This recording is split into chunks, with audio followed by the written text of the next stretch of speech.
If you're looking for a men's fragrance that will keep you warm all winter long, you might be better off looking elsewhere. In this video, I will discuss 7 of the best winter fragrances for men and help you choose which one is perfect for you. So, whether you are looking for a fresh and clean scent or something a little more woodsy and masculine, I have got you covered. Number 7. Viktor and Rolf Spicebomb Extreme Men's Eau Perfume. This really is a special and powerful kind of liquid. It is just sexy, warm, inviting, and intriguing. You can really smell that it is not something that is cheap. This is the extreme version. It will make people's heads hurt if you wear it any other time of year. So, it's not as versatile. However, it is definitely the best winter fragrance out there. And it's not something that can be used whenever you want. Time and place matters. The longevity is ridiculous, around 10 hours. You really have to be careful to not overspray this one. The warmth, the spiciness, and the booziness makes this a proper winter fragrance, but essentially wearable whenever it is not hot outside. Really a fragrance you want to put on for special occasions. Number 6. Armani Code by Giorgio Armani for Men. Armani Code comes in with a bang. A new perfume version is here. A completely redesigned bottle, more neat and elegant. Bergamot and bergamot left in the top notes makes a very fresh opening, not citric but more of a leafy green. Irish and Irish in the heart, and after the heart notes are completed with a hint of clary sage. This combination makes for a balancing act of green leafy freshness and sweetness, richness and powderiness. The sweetness comes from the signature tonka bean and woody vibes from the cedar wood in the base. Its freshness and the way it is done makes it very likable and versatile. Fall, especially winter and even spring, all work well with the Armani Code perfume. Day and night, on a formal date or casual, it just works. Number 5. Azzaro, the Most Wanted Perfume. Popular revolver bottle got another flanker, the Most Wanted Perfume. Ginger, woody notes and burnt vanilla. The ginger at the start is fresh, lively and slightly sweet, but the magic of this fragrance is that over time it gets better. The scent evolves from one accord to the other in the middle part and the dry down. You have to that constant balancing act of the measure vanilla sweetness and smoky woodiness. Azzaro, the Most Wanted Perfume, has that mess appealing types of smell to it. It is kind of fresh and sweet, what women mostly like. You will feel great wearing this one, and it's a really good pick if you want to smell sexy. A fragrance to wear for a long date night in the fall and winter for sure.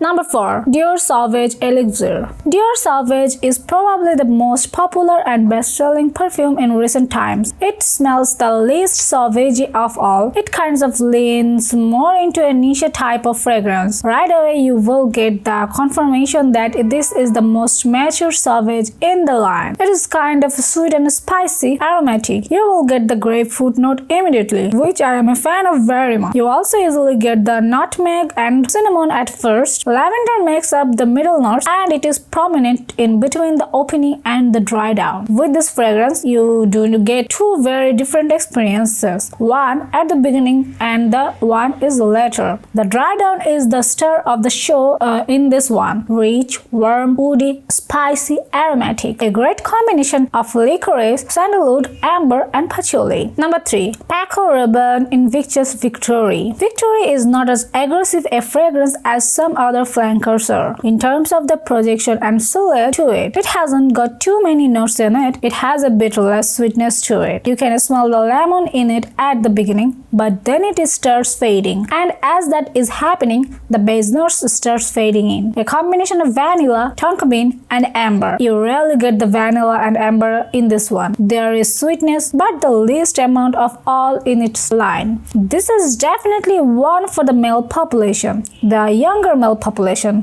Very nice sweet, not too daring. Do not wear this one in the summer and probably in the spring as well. Number 2. Dolce & Gabbana The One Mysterious Nightman. Dolce & Gabbana's The One Mysterious Nightman is another really good one from the line, in my opinion. Very sexy and sensual.